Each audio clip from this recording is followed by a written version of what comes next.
ছোট ছোট পাথরের টুকরো অথবা ঝামা ইটের টুকরো কংক্রিটের আয়তন এবং শক্তি দুইই বাড়িয়ে দেয়। আবার বাড়ি তৈরির সময় এর আকার সাধারণত দুই রকমের হয়। এই খোয়াগুলো পৌনে 1 ইঞ্চি অথবা একের সাথে দুটোকে মিশিয়ে দেওয়া হয় কিন্তু বাড়ির তৈরির সময়। সাধারণত 60:40 থেকে 70:30 অনুপাতে এগুলোকে বলা হয় কোর্স এগ্রিগেট।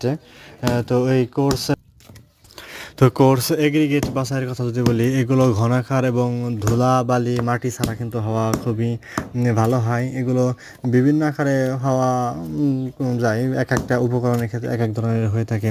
তবে ছোট বড় এগ্রিগেটকে সঠিক মিশ্রণ থাকা দরকার। আর বড় আকারের এগ্রিগেটের মাঝে খালি জায়গা এবং ছোট ছোট এগ্রিগেটের খালি জায়গা বালু দিয়ে কিন্তু ভরতে হয়, এতে কংক্রিট ঘন এবং মজবুত হয়। তো খোয়া নির্মাণ কাজে